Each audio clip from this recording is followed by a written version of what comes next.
NEET देश की सबसे बड़ी मेडिकल प्रवेश परीक्षा, एक ऐसी परीक्षा जिसमें हर साल लाखों छात्र डॉक्टर बनने का सपना लेकर बैठते हैं। लेकिन इस बार यही परीक्षा सरकार के लिए सबसे बड़ी चुनौती बन गई है।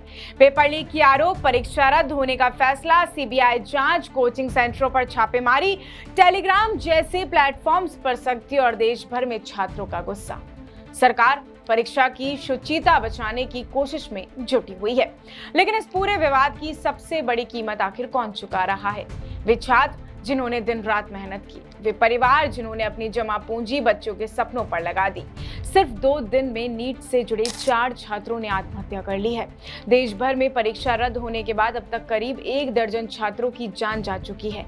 सवाल ये है कि आखिर नीट की ये लड़ाई कितनी भारी पड़ रही है, सरकार के लिए भी और छात्रों के लिए भी और छात्रों के परिवार के लिए भी। आइए आपको इस रिपोर्ट में समझाते हैं। नीट 2026, करीब 23 लाख छात्रों ने परीक्षा दी, लेकिन परीक्षा के बाद पेपर लीक और धांधली के आरोपों ने पूरे सिस्टम को हिलाकर रख दिया।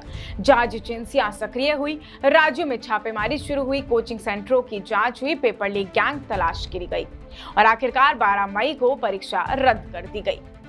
सरकार के सामने चुनौती छोटी नहीं थी।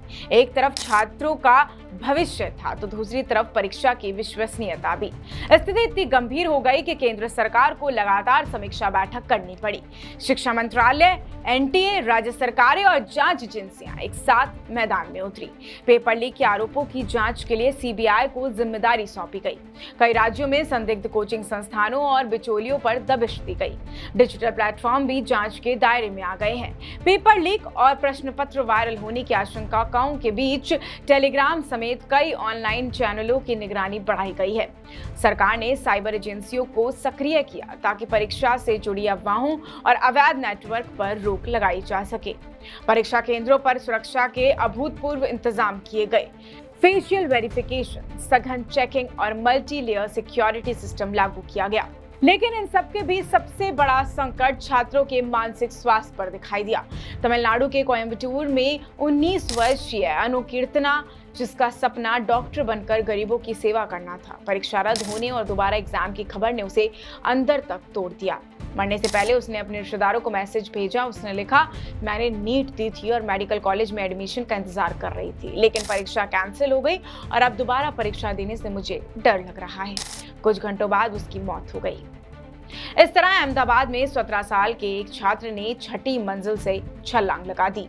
पिछले 2 दिनों में नीट से 4 छात्रों ने मौत कर ली और देहरादून, लखनऊ, कोयम्बटूर, अहमदाबाद शहर अलग अलग हैं, लेकिन दर्द सबका एक ही है। सपनों का दबाव, भविष्य की चिंता और अनिश्चितताओं का डर। सवाल सिर्फ पेपर लीक का नहीं है, सवाल उस भरोसे का है जो लाखों छात्र परीक्षा प्रणाली पर करते हैं। सवाल उस मानसिक दबाव का है जिसे युवा उम्र में बच्चे झेल रहे हैं और सवाल उस व्यवस्था का भी है जिसे निष्पक्ष परीक्षा कराने के लिए हर बार नए संघर्ष से गुजरना पड़ता है।